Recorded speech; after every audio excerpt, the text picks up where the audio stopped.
Bonjour à toutes et à tous, je suis Marie Duré-Pujol, candidate de la France Insoumise pour les élections européennes. Aujourd'hui a lieu en Gironde la première étape des holovannes. Les holovannes, ce sont des camions dans lesquels sont projetés des hologrammes des candidats et des candidates aux européennes de la France Insoumise. Donc c'est un petit événement puisque ce type de campagne n'a jamais été mené. Et ces holovannes nous permettent de passer dans 471 villes, c'est le nom de l'opération, opération 471, et nous permettent surtout d'apporter des paroles très différentes, des paroles en lien avec les combats politiques que nous portons au sein de la liste. Là, la projection de ces hologrammes vient de se terminer, on est à 5 après de Bordeaux. Et nous avons pu entendre Anne-Sophie Pelletier, qui est aide médico-psychologique en EHPAD. Nous avons pu entendre également Landry Nyang, qui vient des quartiers populaires. Notre tête de liste, Manon Aubry, qui a évoqué les évasions fiscales.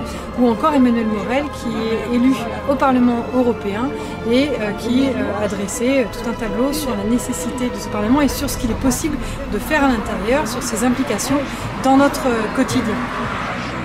Ces hologrammes, donc outre l'aspect inédit, l'aspect innovant aussi, ça nous permet surtout de pouvoir aller discuter avec les passants, avec les passantes, avec des citoyens et des citoyennes qu'on ne rencontrerait pas nécessairement si on organisait des réunions publiques plus traditionnelles, puisque ces holovannes, ils traversent toute la France et ils se rendent dans des villes qui comptent moins de 25 000 habitants.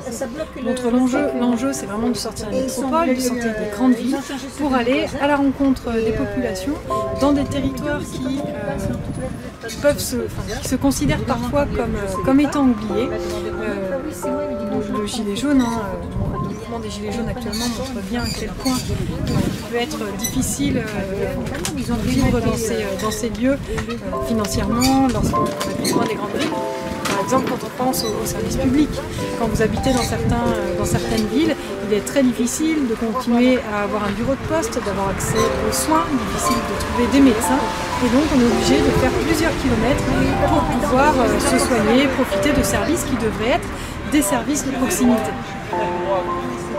Pour cette opération, aujourd'hui, on est une vingtaine d'insoumis et insoumises, donc là on est à peu près à la moitié du temps disponible sur place, puisqu'ensuite le camion repartira et demain il se rendra dans d'autres villes.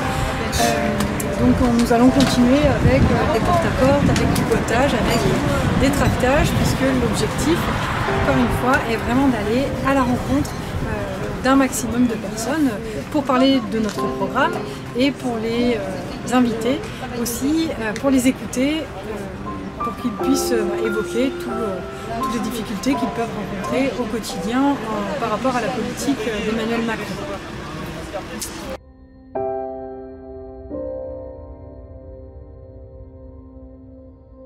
Bonjour, comme vous le savez, je suis le président du groupe des députés La France Insoumise à l'Assemblée nationale.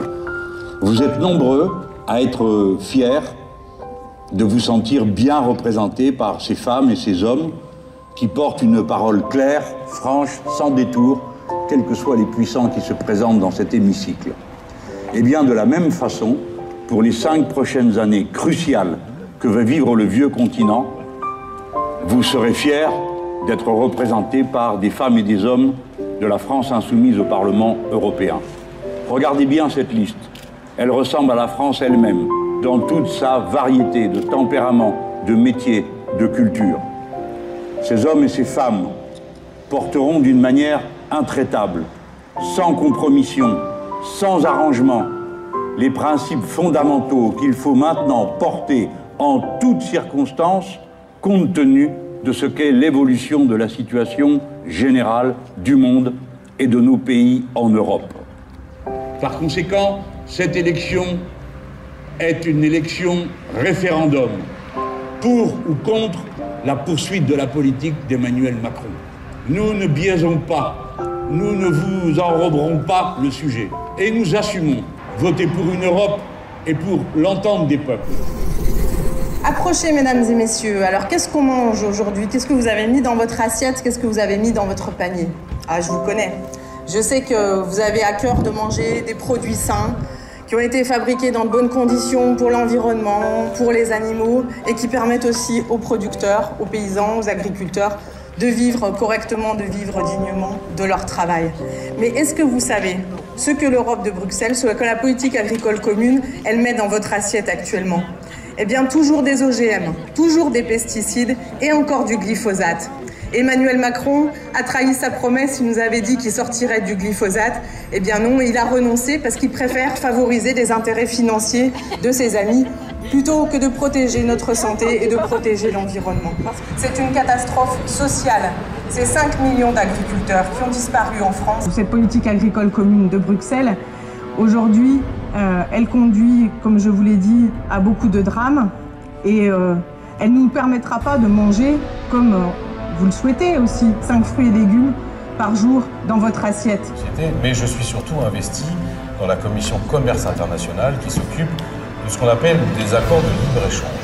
Alors vous connaissez tous, enfin vous avez tous entendu parler des sigles barbares que sont le TAFTA, le CETA, le JEFTA, le TISA, mais derrière ces sigles parfois complexes se cache une réalité, c'est celle d'une politique qui est la même depuis 20 ans, qui consiste pour les dirigeants européens et pour la Commission européenne à négocier toujours plus de méga accords commerciaux avec des pays dans le monde entier. Aujourd'hui, la Commission, alors même que le mandat est bientôt terminé, est en train de négocier 20 accords de libre-échange avec différents pays, avec différents continents. Il faut évidemment que les peuples soient consultés. Donc moi je ne conçois pas, et avec la liste nous ne concevons pas, que ces accords ne soient pas soumis à des référendums populaires. Aujourd'hui ça n'est pas le cas, au point même qu'à la suite d'une décision de la Cour de justice de l'Union européenne, les accords ne sont même pas soumis à la ratification des parlements nationaux, mais laissés aux seules instances européennes.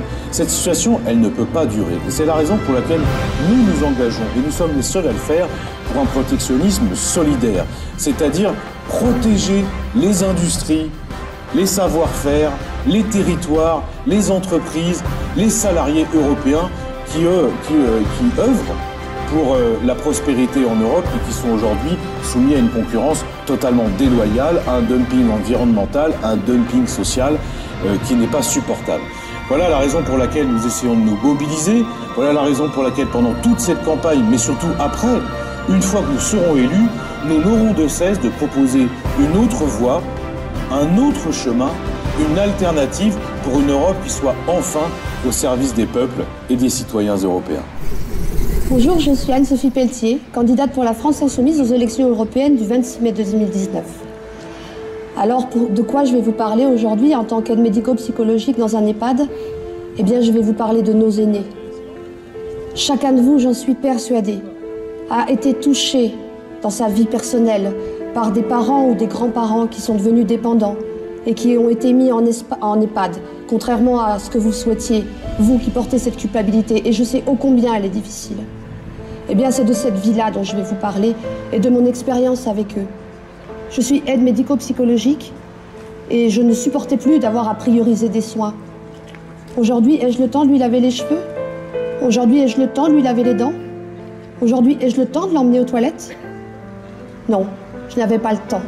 Et je me suis offusquée avec mes collègues et nous nous sommes battus pendant 117 jours pour que leur dignité ne soit pas sacrifiée sur l'autel de la rentabilité. Pourquoi on en est là aujourd'hui? Tout simplement parce qu'il n'y a eu aucune politique menée par anticipation pour nos aînés, ces oubliés, ces invisibles. La vieillesse fait peur, la dépendance inquiète, et pourtant c'est une richesse. Une richesse parce qu'ils sont notre socle commun, notre histoire commune. Alors, je continue ce combat, mais c'est aussi dans l'arène européenne qu'il faut le mener, puisque nous devons avoir une véritable politique publique pour la vieillesse. Bafoué, qui a vu la réforme de la SNCF briser nos petites lignes de train, qui ont vu une politique qui permet à chacun, à une petite minorité, d'accumuler et au plus grand nombre de galérer toujours plus. Et c'est aussi ce que nous ont dit les Françaises et les Français qui ont pris ce gilet jaune pour faire entendre leur voix. Alors, à l'occasion des élections européennes, vous aurez une opportunité, la première depuis l'élection d'Emmanuel Macron, de lui imposer une sévère défaite pour le forcer, le pousser à changer enfin de politique. Nous avons l'opportunité de faire entendre et de pousser la France insoumise, la force d'opposition populaire qui s'est battue depuis 18 mois à l'Assemblée nationale comme dans la rue pour faire respecter les volontés du peuple et pour faire échec au mauvais projet d'Emmanuel Macron et de son gouvernement. Enfin, à l'occasion des élections européennes, vous aurez l'opportunité d'envoyer enfin des représentants du peuple au Parlement européen, des têtes dures qui ne se laisseront pas faire, qui ne baisseront pas la tête, des têtes dures qui représentent le peuple dans toute sa diversité.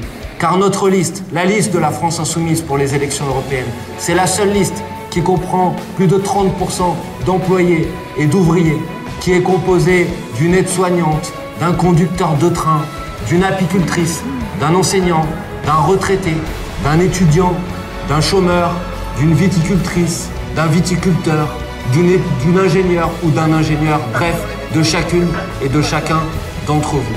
Alors, le 26 mai prochain, vous avez une opportunité unique, ne la loupez pas. Saisissez-vous de votre bulletin de vote et en Union européenne, mettez le peuple aux commandes. Bonjour, je suis Manon Aubry, tête de liste de la France Insoumise pour les élections européennes du 26 mai prochain.